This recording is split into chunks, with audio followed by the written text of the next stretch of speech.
Welcome back. If you've just joined us, our guest on this episode of Question Time is the Minister of Solid Minerals, Dr. Kayode Fayemi. He's also the former governor of Ekiti State. We'll be talking about his mining roadmap for the year 2016. Join us again. I think it's important we do a cost-benefit analysis of this projects that you're embarking on in the mining sector. Could you put a timeline on this exploratory research when Nigerians could expect a substantial revenue from this project? Well, exploration is something that takes time. I don't see us, even with the best of intentions and all of the resources that we need being made available to us, I don't see exploration producing the kind of bankable, definitive data that I'm talking about in less than 24 months. What we do need before then, though, are to focus on the low-hanging fruits. And I've told you about the mining leases and licenses, which needs cleaning up. I already indicated that we will give people an amnesty period of about 2 months to regularize whatever they ought to regularize. When you take a mining license, or an exploratory license, you must submit a work plan indicating what you're going to do in the period for which the license is valid. But we haven't done enough due to capacity challenges in monitoring how well people have adhered strictly to the conditions in the Mining and Minerals Act. And that's why I talked about really enforcing the use or lose clause. How feasible is the amnesty period? You talked about March 1, 2016. Do you think that is achievable? It's very feasible. I mean, the choice is clear. You have to explain to us if you have taken a license that says you have 3 years to undertake your exploration activities in order to then get a proper mining lease.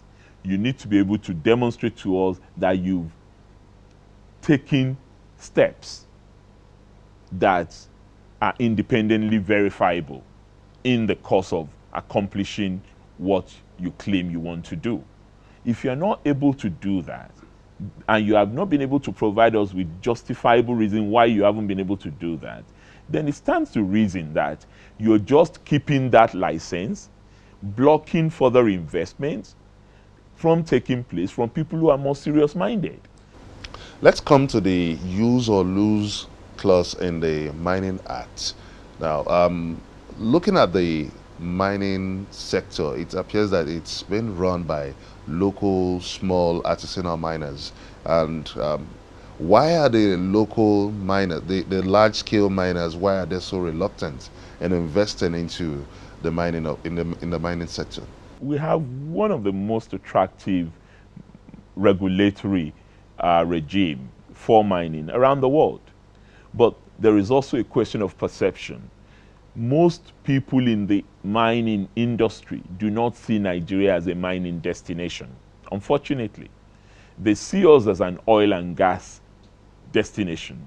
And very few people really think of us as the place to go when you want to embark on the solid minerals investment opportunities.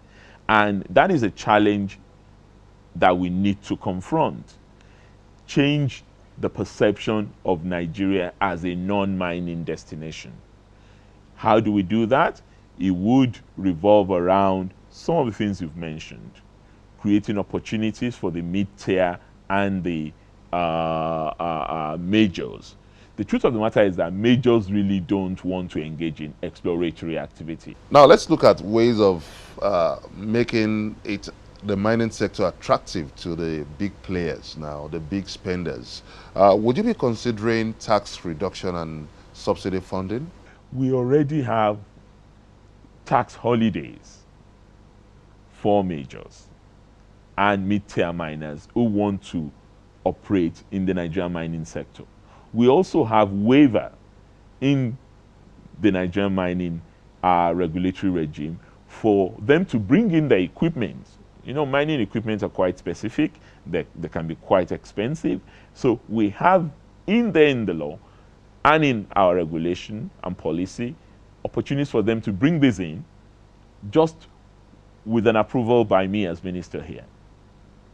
But we need to make sure that we do a lot more in coordinating with other ministries on the regulatory regime implementation, because there can be confusion sometimes.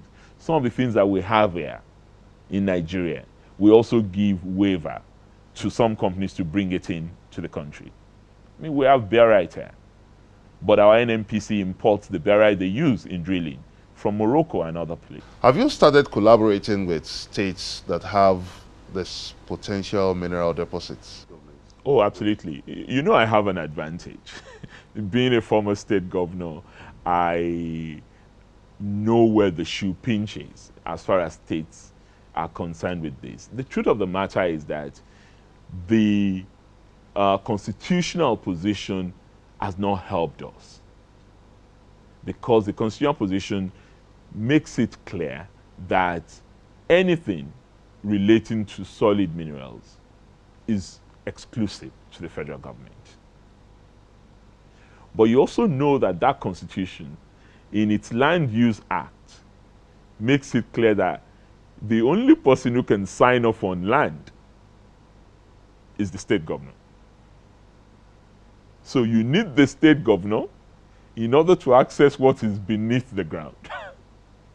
And yet, you have not given him sufficient reason by way of incentive to want to do that.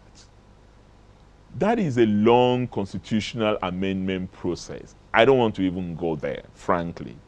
But before we get to that, we can look for a way to address that question. And one, I believe that states are not utilizing the opportunity for joint venture initiatives enough. There is nothing that stops states from forming companies, their own investment corporation, if they think they have bankable assets in their state and that they can work with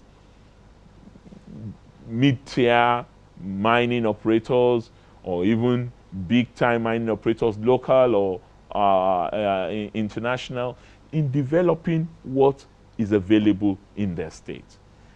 And that's the partnership I've entered into with them. I have a meeting with the states in January, for example, to talk specifically about this. How do we bring states and the federal together? And there are good models. I know of a model in which an Australian mining corporation entered into partnership with Kayode state government and the federal government. They all took equity.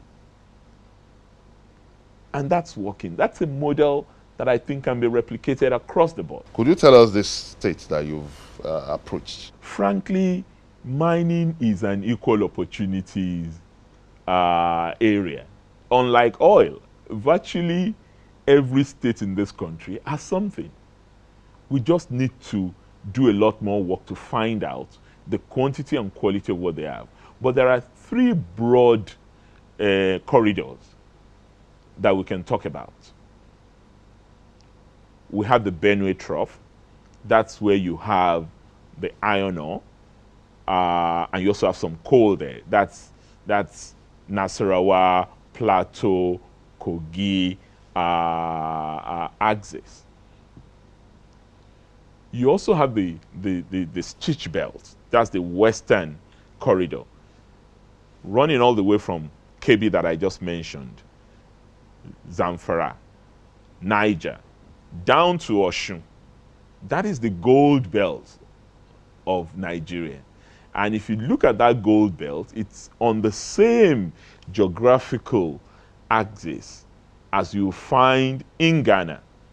And I've argued that if this much gold has been discovered in Ghana and it is being mined, we're a green field.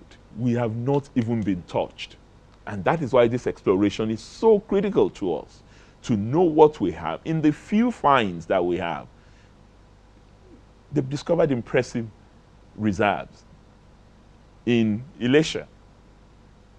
in Kebbi that I just mentioned, in Niger, and you go to those places, you see a lot of these artisanal miners just literally having a field day because our own mining inspection has been less than impressive. You can also be part of this conversation by sending us your comments on our various social media platforms showing on your screen. Coming up on Question Time, why was the 2005 Ajaokuta Steel Company's concession deal revoked? And what precisely will it take to revive the steel company?